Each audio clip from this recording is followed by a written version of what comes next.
Hello, and welcome to another virtual author chat at the Poison Pen Bookstore. I'm John Charles, and today the Poison Pen is delighted to have with us virtually four of the brightest stars in the cozy mystery genre: Winnie Archer, Maya Corrigan, Amanda Flower, and Sherry Harris, each of whom will be sharing with us today a little bit about the latest in their popular series.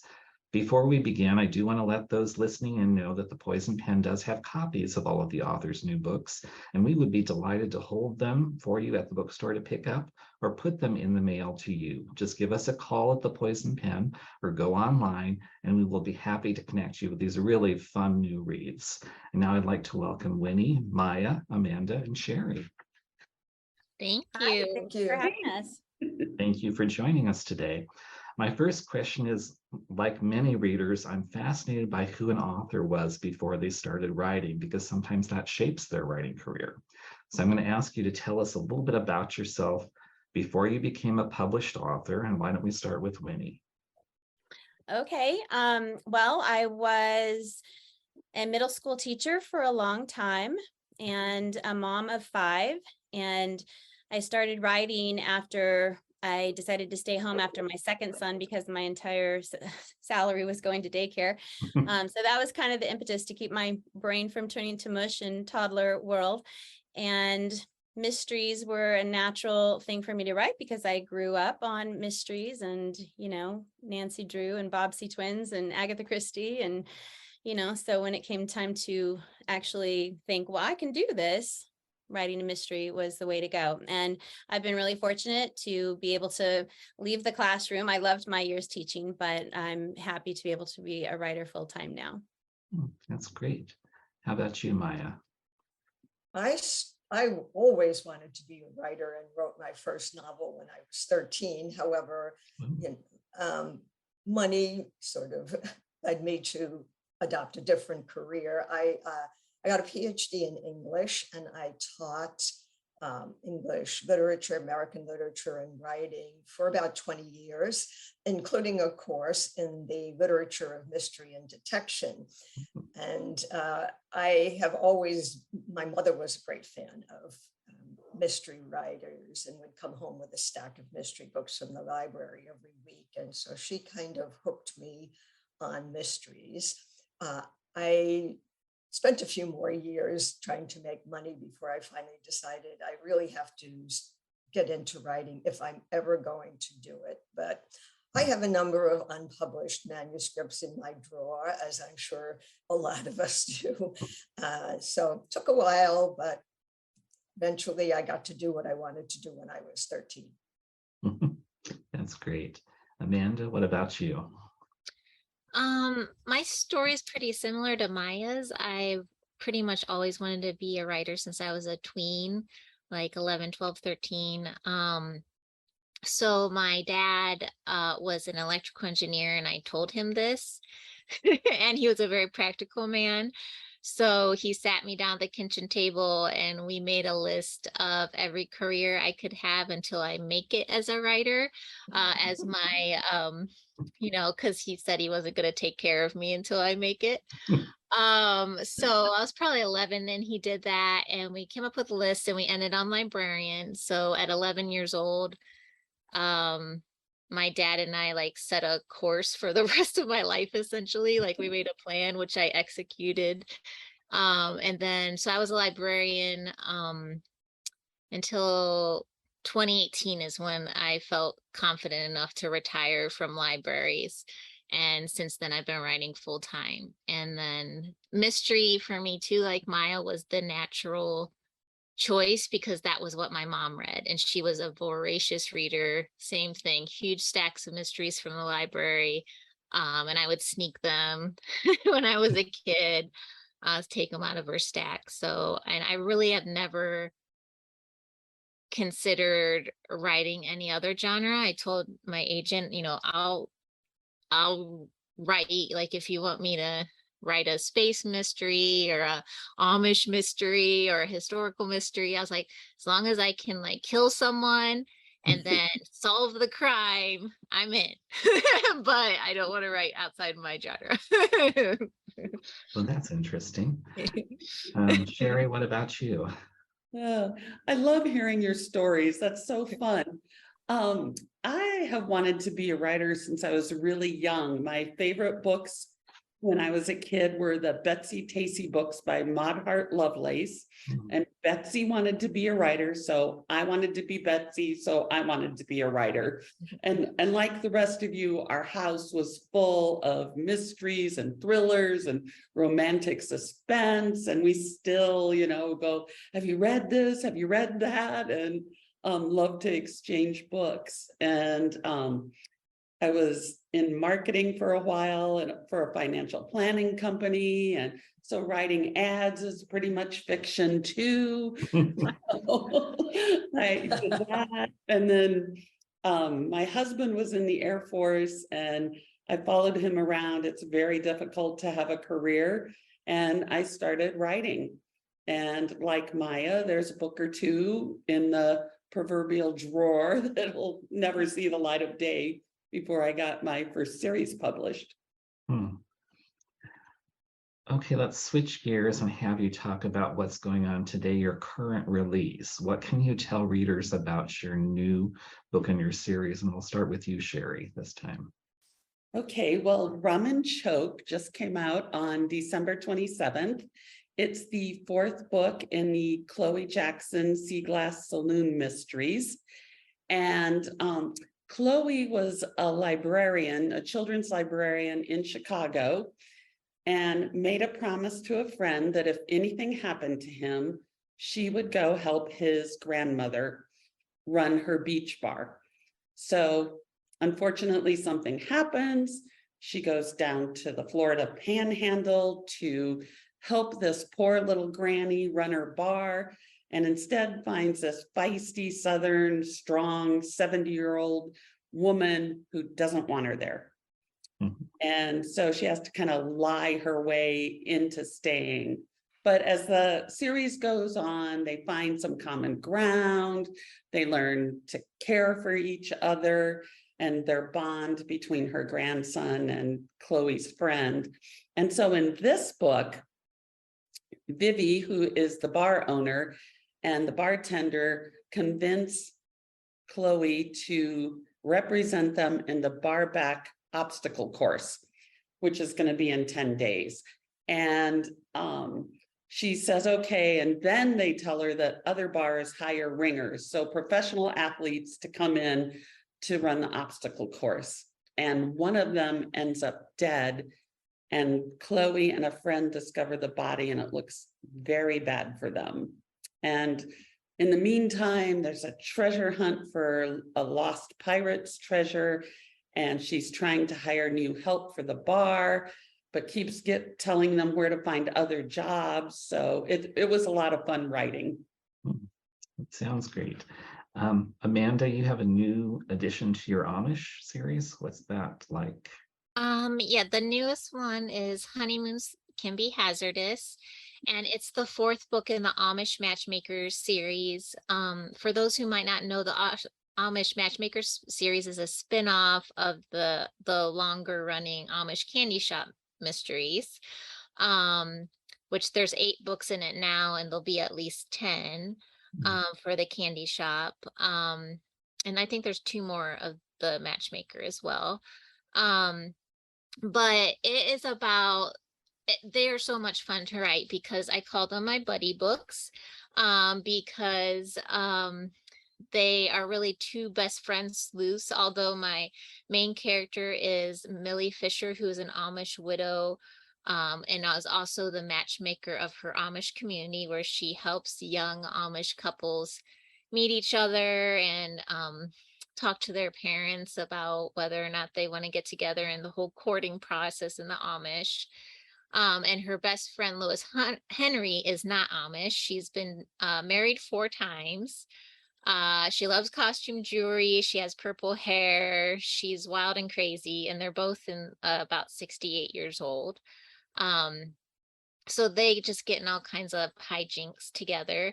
And in this latest book, throughout the series, Lois has referred to her latest deadbeat husband, the last one she had, as Roxino Guy. And Cleveland is where the Roxino Casino is, and that's where she met Roxino Guy, and she married him the same weekend and was divorced within a week because she pushed him in the swimming pool. So he shows up in Amish country with a new young hot bride on his hip, and he's kind of flaunting it around, and she is not too happy about it. Lois isn't, and she has some words with him, and then unfortunately she has some remorse about her words, so she wants Millie to come with her to his resort he's staying at to apologize. And they do that, and while they're there, a cuckoo clock bird falls on his new wife. So now Lois is, you can see there's the cuckoo clock. Lois is a main suspect because everyone in the village knows she was pretty upset, and she was also there when the death happened. So and there's a bunch of like weird sheep that follow them around too. It's very quirky, so which is very me. Maya, what's new with 5 ingredients? Okay, so what's new is the latest book. It's the 8th in the series, and it is called Bake Off. The series features a young woman who had previously been a cookbook publicist in New York, who moves in with her grandfather. He lives on the eastern shore of Maryland near the Chesapeake Bay. And they are both at a crossroads when she moves in with him. She doesn't know what's next for her, because in one weekend she quit her job and discovered her fiance cheating. So she has come to settle her life, and her mother has wanted her to go there to put Granddad on a more healthy diet, because he's been kind of down in the dumps since his wife died about 5 years before, and just eating fast food or junk food. And so Val and Granddad learn to live with each other in the course of several books in this series. This is the first book in which I take them out of Bayport, Maryland. It's been a typical cozy in that it takes place in a small town and with a limited set of characters. But in this book, they are volunteers at the Maryland Mystery Fan Fest, which has been organized by Val's best friend. It includes the usual panels, signings, charity auctions that you find at any kind of mystery fan gathering, but also a bake-off and a murder.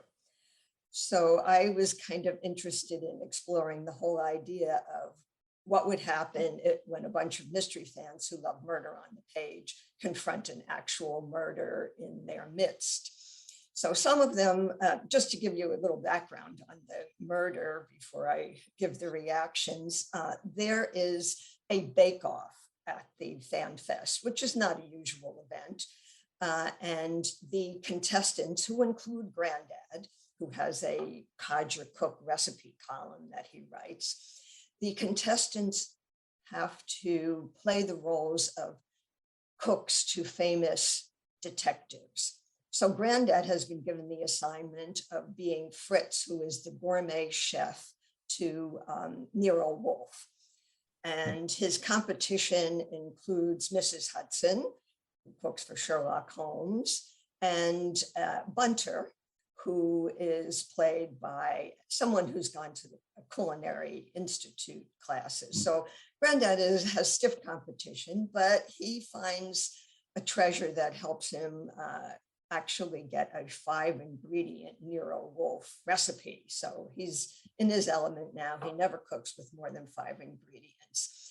And he and the woman who plays Mrs. Hudson have a lot of rivalry going. And after the bake-off, as everyone has gone to sleep after the first night of the fest, Val wakes up to the sound of a whistling tea kettle and goes to investigate. It's coming from the room next to hers, and that's where the woman who played Mrs. Hudson, Cynthia Sweet, is lying dead with the whistling tea kettle next to her. So that's the basic setup.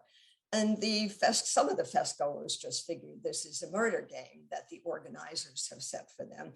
Others are actually thinking of all the different possibilities, looking at comparisons to locked room mysteries and Christie plots.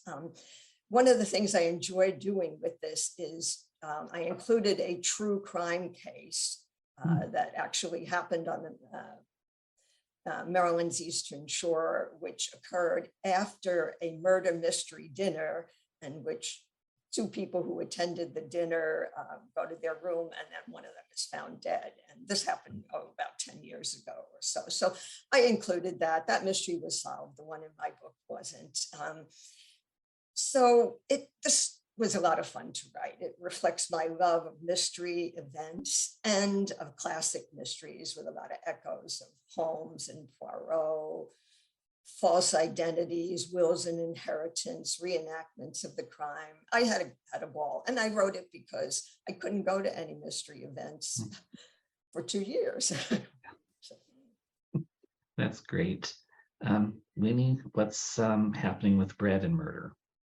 Okay, so my series is the Bread Shop Mysteries. This is the first one, Kneaded to Death. And this is the 8th one that came out in November, Bread Over Troubled Water. You have to love the punny titles. The series is about Ivy Culpepper, Penelope Branford, and Olaya Solis. I always write about female relationships, mothers and daughters and aunts and grandmothers and friends, and that's just really important to me. And so Ivy Culpepper returns home to Santa Sofia, which is a fictional town on the Central California coast named after my daughter, Sophia, and after her mother unexpectedly passes. And so she ends up forming this friendship with the octogenarian zany woman across the street. So a lot of us have that in common with these older, awesome female characters.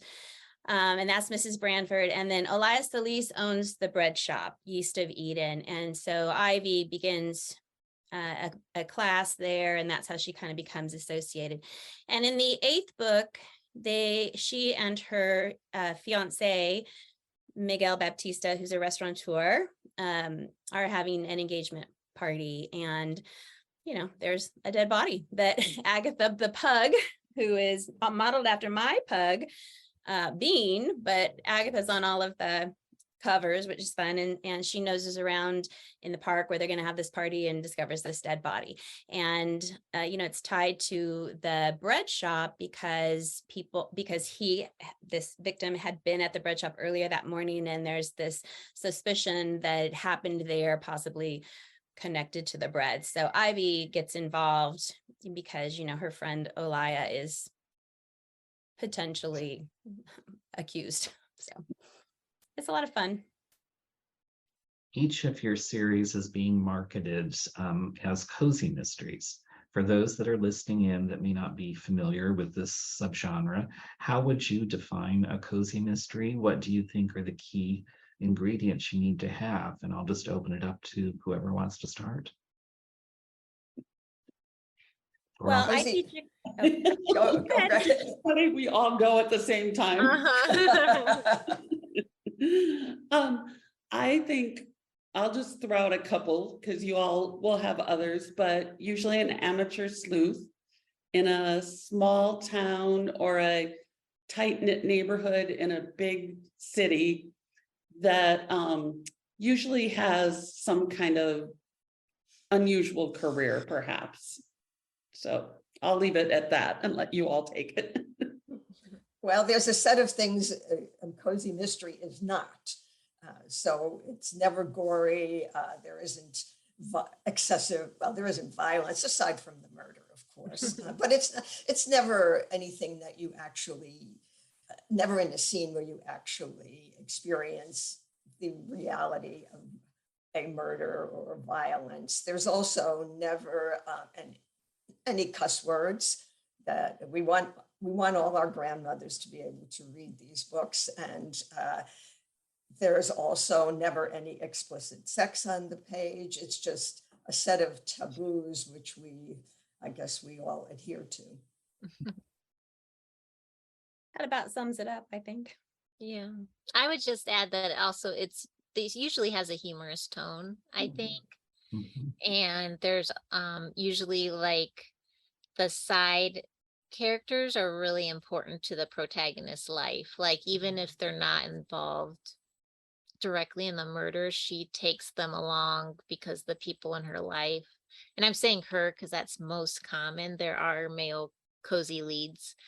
Um, she'll take them along throughout the series and you learn about their life, and eventually probably each one of them is tied to a murder at some point if the series goes on long enough. And usually justice is restored at the end of the book. Yes, and they wrap up that story. They might have ongoing character arcs with different people in the books, but the mystery will be resolved by the end of the book. It's worth saying, I think, that the big tip-off to the reader that there is humor are those titles, many Yeah. of which are puns, good puns, groanable puns, but it's a sort of sign that this is not going to be super serious. Let's talk a little bit about what anchors your different series. I think sometimes it's called a hook or the theme or whatever you want to call it. Can you elaborate a little bit on your particular theme or hook for your your series that you're writing, and what made you choose that particular? So my hook for this series, and then also the Amish candy shop that it stemmed from, was Amish culture. By and large, the first book that I wrote for Kensington that was Amish was in the candy shop, and it's called A Salted Caramel. I think it came out 2015 or 15 maybe. And it was like right after like I had this big talk with my agent that I was like quitting Amish. Like, because I had written so many Amish books for different publishers. And this opportunity came, and now I've written an additional 20 some Amish mysteries after that time. But I used to live in Amish country, so that's kind of how I live in Ohio. And even right now, I live an hour and a half away from Holmes County, where the primary Amish community lives in Ohio. Um, so I go down there all the time. And even where I live, I see Amish all the time, like roofing and stuff. It's just part of Ohio culture. So that's kind of how I got into it. And then for this series, I just wanted to make it the candy shop series is, a New Yorker coming to Amish country to take over a candy shop. So she's like, oh, fish out of water, your standard cozy situation.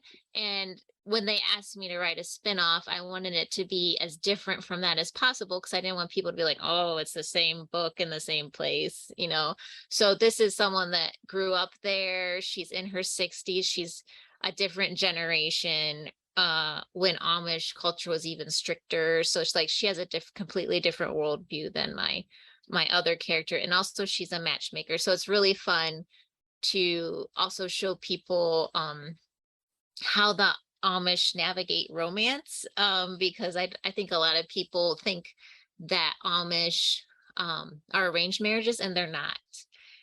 They're not at all. They definitely, I'm sure, just like any parent, are like, hey, what about that person? But like it's not like a culture like you're gonna marry this person you've never seen before. No, they have a whole courting process where they get to know a person. So it's been fun to share that. Well, my hook is the 5-ingredient idea. Each book has 5 suspects, 5 clues, and Granddad's 5-ingredient recipes. And I came to write that because I had written a book that was not part of a series. I thought of it as a standalone, and then I began to hear from a lot of people that publishers were looking for series, and in particular for cozy mysteries and they were open to previously unpublished writers who would submit a proposal. So I started to think about how I could cozy up this previously somewhat dark murder mystery. And of course, my choices were crafts, cats, or dog, where cats includes dogs, or cooking. And the only thing that I really knew anything about was cooking, but I could never write a series, I think, in which the main character runs a restaurant or is a gourmet cook or a caterer, because I know nothing about any of those things. I only know how to put dinner on the table rather quickly for a family, which I did for decades. And so I started thinking about a different hook, not someone who necessarily has a profession as a cook, although it turns out that my main character does run a cafe, but the idea that the recipes included would be simple ones, because very often in some of the cozies where you have a caterer, there are some pretty elaborate recipes included that I, for one, would never even attempt. So the idea that I could go back to my collection of easy recipes and include them in the book was part of the reason why I enjoyed writing the 5-ingredient mysteries. My first series is a dressmaking, so it's kind of Project Runway meets Small Town Texas, and that's because when I first started thinking about a cozy mystery series and what possible hook I could do, sewing is the first thing that came to mind. My mom taught me to sew early on, and I think I completed my first full dress on my own when I was about 10 or 11, and so I enjoy sewing. I used to when I had time. And made a lot of kids' clothes for my children and things like that. So that was an obvious choice. And then the next one, similarly to you, Maya, cooking, I like food, I like cooking, I like bread. So that, when I was trying to think of a different hook, the bread shop idea versus a traditional bakery is what came to mind. And people don't really think about Mexico as having a bread tradition, but they really do. And so that was a different spin because the bakery is owned by a woman from Mexico, and my husband is Mexican American, first generation. So I love tying in that, my family's culture in that respect. And then I have another series where my character is a bibliomancer, which is ancient divination where you use a book to foretell the future or tell something about the past. And so I love the book tie-in with that particular series. I think it was about when I was writing the 7th book in the Sarah Winston garage sale mysteries, my editor at Kensington said, hey, let's think about a new series. And so we started tossing ideas back and forth, and we went through Chinese restaurant, nope. A senior center, no. A writer's retreat, no. And then one day he said, how about a bar in Key West? And I was like, I have never been to Key West, but I'm going in 4 days, ironically, for the first time. But my friend Lucy Burdett writes a fabulous series set in Key West. And so I said, well, I don't know much about Key West, but how about the Panhandle of Florida? I've been visiting since the late 80s. My parents lived there for a long time, and we were stationed there when my husband was in the Air Force. That I know. And and then I was telling him, it's called the Emerald Coast, it's called Lower Alabama, it's called the Redneck Riviera. And he's like, yes, let's do that. The series was born. Each of you have described your series and the setting a little bit, but can we go back to that and dig a little bit deeper?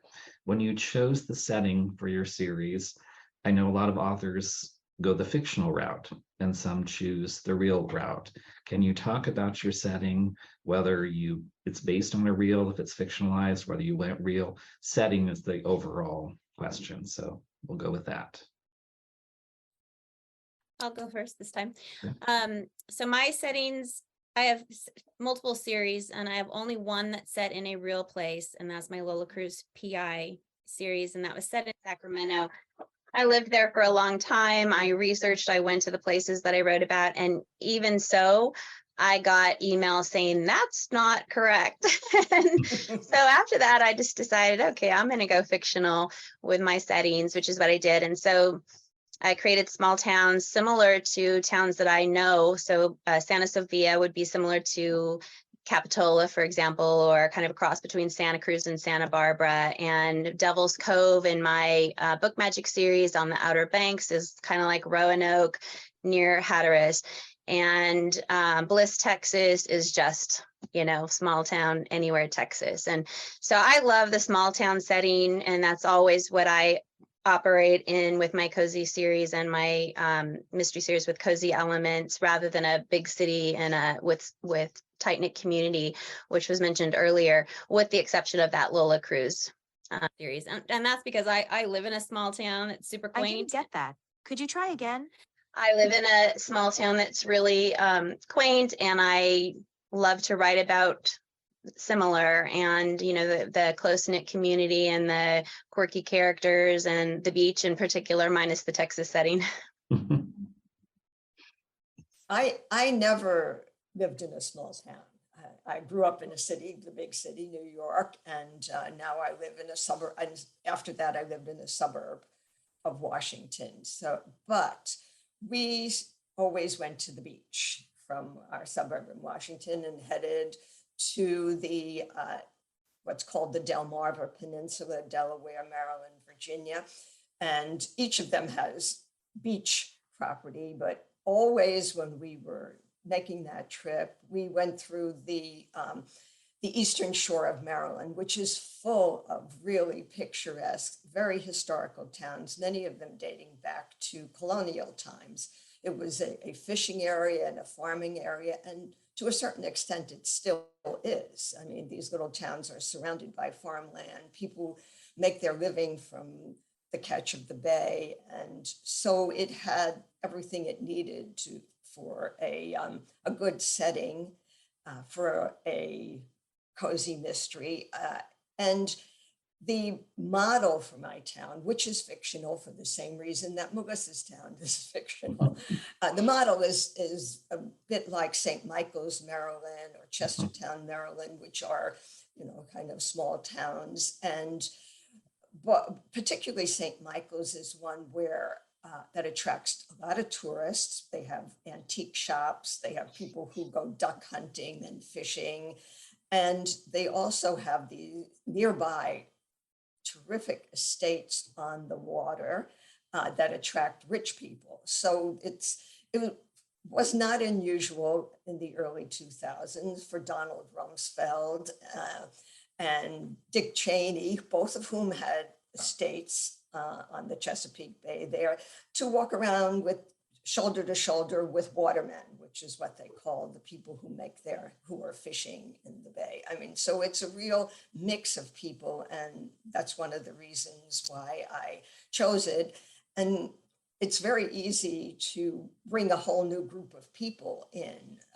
They go to a town festival, or they're there to for looking for a wedding venue, because there is all these picturesque places by the water. So I was able to, in the course of the first 7 books, just to use the people either who were in the town already, as they encountered these people who did not live in the town, but came there for various purposes. And of course, one of them always dies.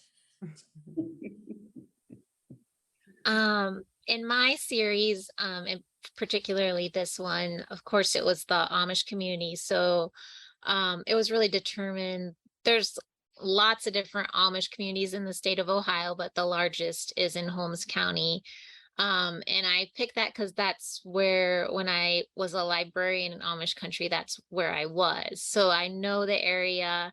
The town of Harvest is fictional, but I do use the entire county. So I describe the villages of like Sugar Creek and Berlin that are well-known tourist spots as accurately as possible. But for my main little village, I wanted to have more control, like put my candy shop there and put the playground where I needed it when I lost Jethro the pig, who's like a main character. So like there's a graveyard, and all these different things that I needed to move my story along, that in comparison with the historical series I write for Emily Dickinson, I do not have any wiggle room because it's historical and it's Amherst, Massachusetts is a real place that people know very well. So like in that series, I'm looking at historical maps and, things like that. And I have to be really accurate. So it's nice to like have a break, from that with this series to, and also the fact that that series is more serious too. So this one I can have a pig running through it and no one cares. I can't really do that in the other series. I like I said, used the panhandle of Florida, but I made up a town. There's a little town called Grayton Beach, which often is on the list of best beaches in the world. It has this just beautiful white sand and it's very pristine. And so near Grayton Beach is the town of Grayton Beach, and a lot of it's just a tiny little town, and it's rustic, and fishermen settled from New England down here a long time ago. And so it's kind of based on that, but it's kind of my idealized version of it, that it's a beach town that's affordable for people to, teachers or painters or writers to live in. And I do use the real town of Destin, which is next to it, and go to some of the places in Destin that are real restaurants or beaches or parks or things, but the town, which I'd love to live in, is fictional. I want to live there too, an affordable beach town. That's Exactly. Each of you has been writing series. So my next question for you is, can you talk a little bit about the challenges of writing a series? Do you always know it's going to be a certain number of books? Do you sometimes, once you've gotten into the series, realize you've written things that you can't remember? So the overall question is writing series. I think it's an interesting challenge, because I'm sure you all have had the same experience. My first contract for the garage sale mysteries was for 3 books. And so, I wrote those 3 books. I had a character arc all planned out. And if I had known there was going to be more, I probably wouldn't have ended the 3rd book the way I did. So you kind of have to always write to the end of your contract, but leave openings for more stories if there are going to be more. I think that's the biggest challenge of writing a series for me, and remembering what kind of car they had in the first book. Or what color hair, or what color eyes, or any number of things. Yeah, I would say similar. My dressmaking series ended at book 6, and I didn't know it was going to end, so I didn't get the opportunity to wrap things up the way I would have liked to. Luckily, I've just gotten the rights back, and I'm going to be reissuing those, which is nice, and I can continue them. But yeah, it's hard to know how to wrap up a plot line or an arc between people, especially a romantic arc, if you don't know how many books you might be able to continue the series with. So that's a definite challenge. And then for me, my memory as I get older is terrible anyway. So remembering all of those little details is, terrible, nightmare, difficult. Yeah, I only have 1 series, so remembering the details is a little easier for me.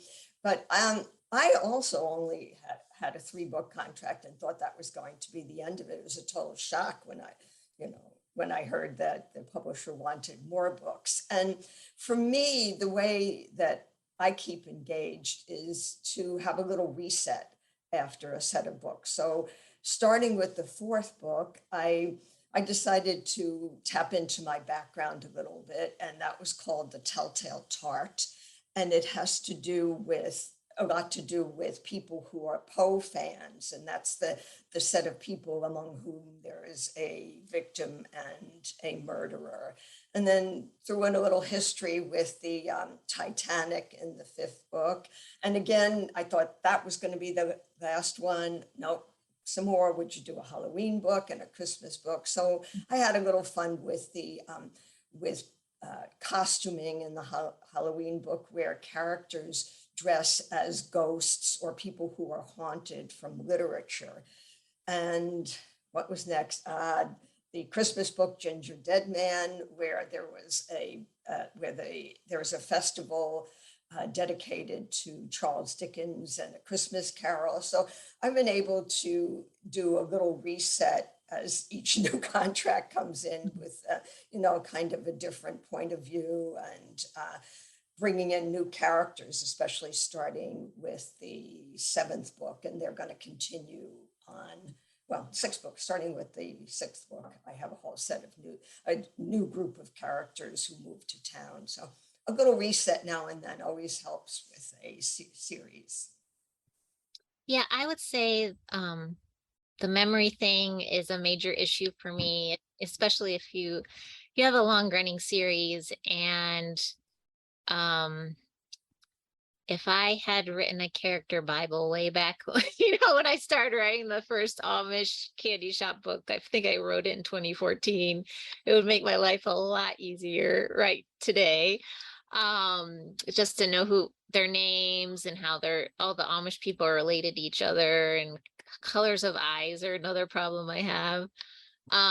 So that, and then one of the great things about being a cozy writer is like our fans are so in love with our characters and our places and our stories.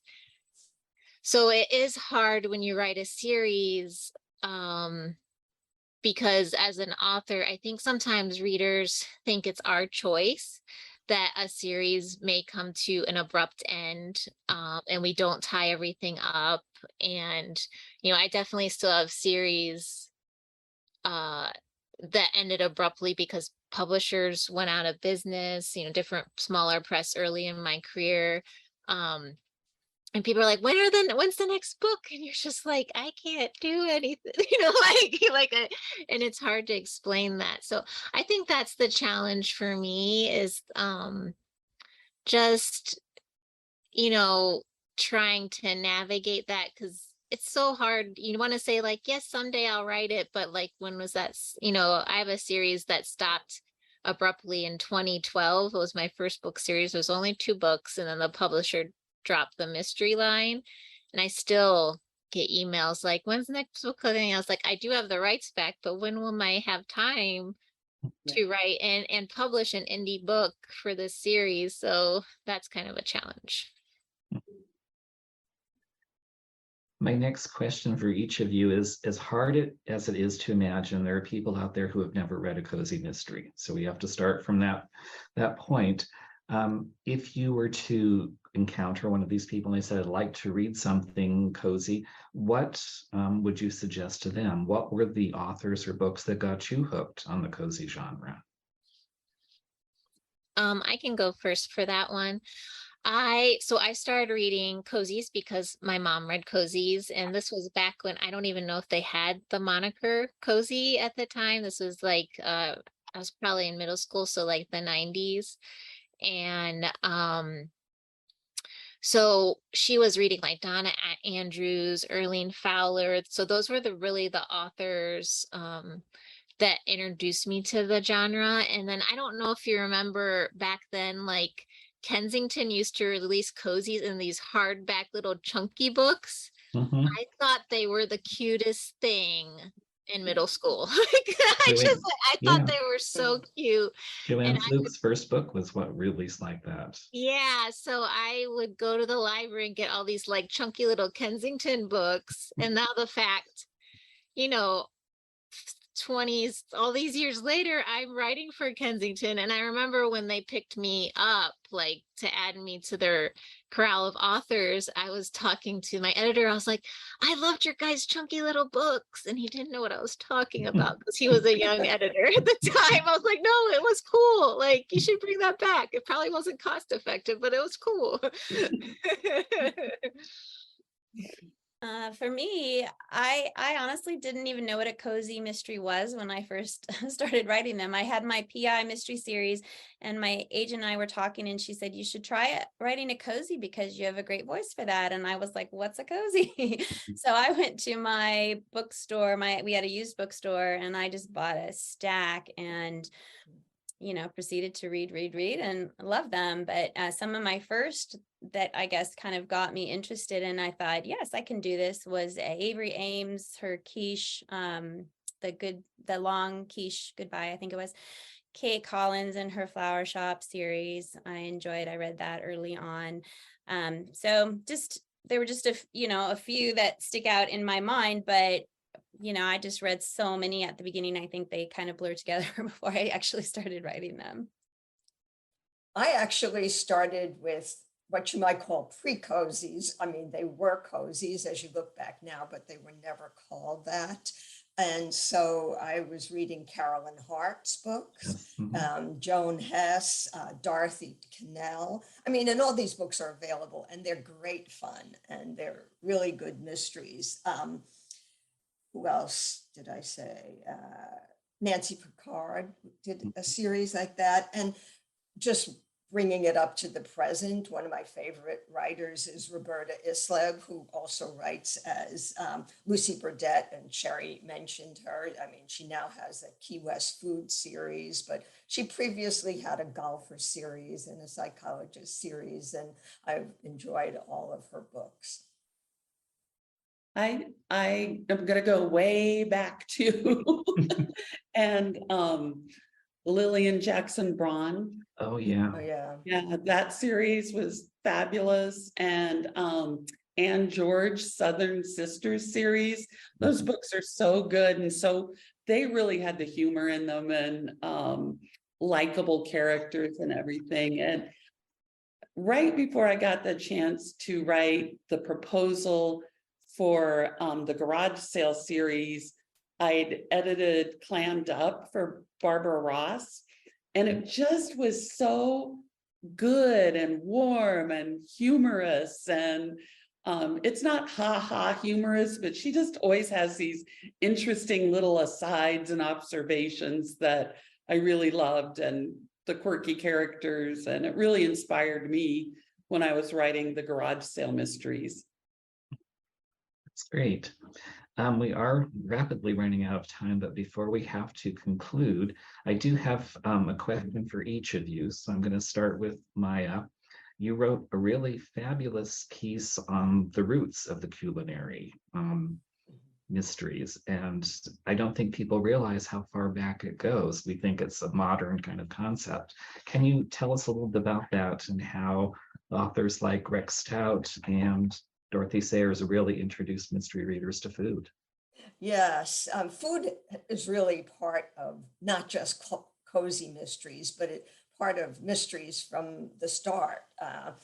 And there are even what you're referring to, of course, is the cookbooks that came out based on what foods are mentioned in Sherlock Holmes stories, the ones that the Lord Peter Wimsey cookbook is one of them, and of course the Nero Wolfe cookbook. And these all came out in the 70s and 80s. Well, I think 80s, late 70s, early 80s. And what they did, I think, was speak to a desire on the part of readers to know more about the lives of these detectives who were fictional, but food is mentioned in all of those writings. And now it's a little bit of a stretch with Sherlock Holmes, but he's always rushing around, and he always has breakfast, and that's when some new client comes in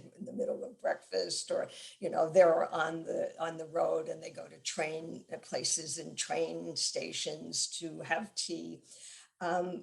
But I think that, obviously with the Rex Stout's Nero Wolfe series and Dorothy Sayers' Lord Peter Wimsey series, I mean, you've got a detective who's very much into food.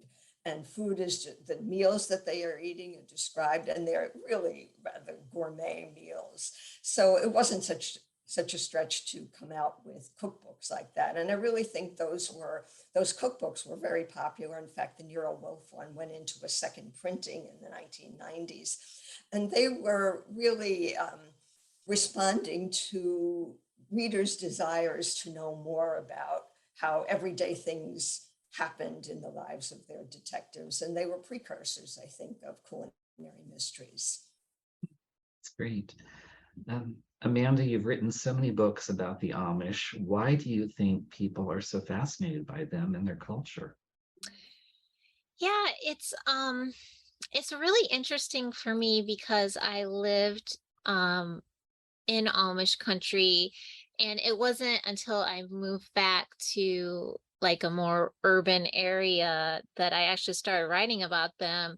And it was really at the suggestion of my agent. We were trying to think of new ideas, and I just happened, like off the cuff, tell her that I used to be a librarian in Amish country, and she's like, oh, and this was like at the height of like bonnet books in every Cracker Barrel across the country, and like I said before, I was like, well, I'll do it, but it has to be a mystery. But I think it's the simplicity that people are really drawn to, the close-knitness of the community. And then I think also the little bit of like, what's really going on in there? Like, the mystery aspect, the wondering, when we're so immersed in watching like celebrities do things like on the internet, and like what would draw a person to want to like be so separated from the wider culture. So I think that's just really fascinating to people. And then I also think it's really fascinating to people that they're like so it depends from district to district, but so strict about technology. Like, why don't they drive cars? Why don't they have phones in their houses? Or why are they not using electricity? So it's curiosity, I think, by and large, is the big thing. The simplicity, but curiosity why someone would choose to live like that. Sherry, what is it like being an inventor who has a patent? Oh. Well, we're terrible at marketing, so it's no different than pre-inventor life. But so I was shopping with my daughter, and she was looking at sunglasses. This is not any great life-saving thing for anybody. And she was trying to decide on two pairs. One had green and black cheetah print, and the other was like pink and black cheetah print. And she's going, oh, which one should I get? And I was like, wouldn't it be cool if you could just switch something out and pop it on to change the look of your sunglasses? And that sent us on this journey. And now you can buy the actual sunglasses on our website. So That's cool. Great. That's cool. it was fun. Writing a patent is hard. Getting it approved is hard. And but it's been an interesting experience. I feel like there's a cozy series in there somewhere. Yeah. What's your sunglasses called? I want to look at it. Oh, it's the website is Soul, SOL, and then VYBE.com. So soulvibe.com. Soul Vibe. Okay. Great. We're all writing that down. Yeah. Winnie, when I was looking at your books and some things that you'd written, I was fascinated by what you had said to someone else when you told them that for you, villains are the most challenging character for you to write. Can you kind of explain that? Well, I think probably because I don't have much of a dark side. To come, I think about people who write really dark villains, and sort of dark stories like Stephen King, and I old friend of mine is Allison Brennan, who writes incredibly dark things. And I think, oh my God, what would it be like to be in their head all the time? I wrote 2 darker stories, which I actually love very, very much. And I think they're some of my best, but I couldn't sustain writing like that because I just don't like to live in that dark, dark place. And so when it comes to writing the villain, you really have to put yourself in their shoes to figure out why would they kill this person, what's behind it, unless you have a situation where it's accidental, or there are situations where it's not this sort of darkness that's pervading. But in general, yeah, just kind of putting myself in that place to where I'm committing a murder in my mind is just a little more challenging. And then in my opinion, the villain really drives the story, because your protagonist, your sleuth, is reacting to everything that the villain is doing to hide or to misdirect. And so they have to be very clever, and they have to be a worthy adversary to the sleuth that you've created. So in a lot of ways, I think that those villains are, more important, and you have to make sure that they're very well rounded, and that they really create a sort of the yin yang for your sleuth. Your sleuth is well established, and you're carrying that person on through multiple books in a series, and you're creating each book has a new villain that you're creating that has to sort of rise above and be a real challenge. So I don't know, I think they're very, very important, but also can be very challenging to write. It's great insight. Before we wrap up, I'd like each of you to tell us how readers can learn more about you and your books, if you have websites, social media, and remind us again about your latest book. And we'll start with you, Winnie. Okay, well, I'm everywhere on social media. So Winnie Archer is a pen name, and I write the rest of my books under my name, which is Melissa Bourbon. That's my actual maiden name. So I'm melissabourbon.com. You can find me that way on Facebook. I am bookishly_cozy on Instagram and on TikTok. And I also have writersparkacademy.com, which is a website for writers. And I have a podcast and online courses, including a course on how to write a cozy mystery. So I'm kind of all over, but you could find everything at melissabourbon.com and go from there. And then, so Bread Over Troubled Water came out in November, and my next book coming out is February 14th, and it's called The Trouble with Pushing Up Daisies, and it's in a series called The Trouble with Tumbleweed. That's sort of a collaborative series I work on with a couple of other authors.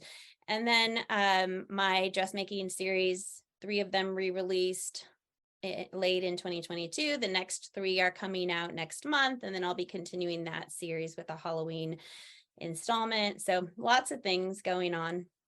That's great. Maya? Okay, I'm not in quite so many social media locations. I have a Facebook page called Maya Corrigan Books, and I also blog at Mystery Lovers Kitchen, which is a group of 12 culinary mystery writers who share recipes and writing stories, and that's a kind of fun one to visit. And then I have my website, which is mayacorrigan.com. And I don't just talk about my books on that website. I have a section that deals with fun facts about food history, like the dark history of gingerbread or candy corn calamities and so on. And there's a section called Mystery 101 that contains little vignettes that you may not know about, for example, the connection between Poe and Lincoln, and there is one, or what Sherlock Holmes and Dracula have in common. They're just, kind of little fun essays. So, and then I do share recipes and a bunch of other things going on the website, but it's all in one place, and you can sign up for my newsletter there, and I give out a free book to one subscriber every time I send out a newsletter. And what's your new book? My new book, yes, thank you, comes out, I think, in November or late October. It's called A Parfait Crime, and it has suspects from two different aspects of life in Bayport. Val's best friend and her grandfather and her boyfriend are involved in a Reader's Theater production of Agatha Christie's A Mousetrap, when one of the other actors involved is killed, and Val takes over that part. And at the same time, there's a new spa opening in town, and there's some suggestion that the murdered woman had something to do with somebody at that spa. So a parfait crime. Amanda? So my book, my most recent book is Honeymoons Can Be Hazardous. And it came out in December, and then the next book to come out will be In Farm's Way. That's in my Farm to Table Mysteries, and that'll come out in February. And then spring, I think May, Blueberry Blunder comes out, which is the next candy shop book. And then my historical Emily Dickinson mystery, I Heard a Fly Buzz When I Died, comes out in September. Wanted to get that out before I forgot all of that. Sometimes I forget. But as far as where to find me online, you can find all my links on amandaflower.com. And I do have an email newsletter that you can sign up for there. And I'm most active on Facebook. So I have a great active community of readers and people on there. If you want to follow me because you just like cats, I have 6 cats, and there are so many cat pictures on the internet that I am responsible for. And I do not apologize for it because I love my cats. But the cats also have their own Instagram account. So if you search for my name on Instagram, it's just cat pictures. Like, I don't add, I mean, sometimes I put my cats with my books, but by and large, it's just the cats. So those are the main places where to find me. I also have Twitter and things like that. But honestly, it mostly feeds from those 2 main social medias. But yeah, I particularly enjoy Facebook. That's where you'll probably interact with me the most. Sherry, what about you? So Rum and Choke is the book that just came out. And you can find me at sherryharrisauthor.com. I blog with a group of women called Wicked Authors. And we have lots of guests, and I think you all have been on at some point, and do giveaways and just have a good time there. And I'm on Twitter and Instagram and Facebook too. So that's where you can find me. Thanks so much, John. Yes, thank Oh, you. You're Thank welcome. you. Thank you all for taking time to visit virtually the Poison Pen. I can't believe an hour went by so quickly. I'd like to thank our authors for sharing time with us today. And I'd like to thank all of you for tuning in to another virtual author chat at the Poison Pen Bookstore. Hello. We hope you're enjoying our programs and podcasts with authors. We'd like to expand them, and your help would be appreciated. Please make a donation at poisonedpenfoundation.org. 100% of the proceeds will go to help connect authors with readers in this difficult time. Thank you.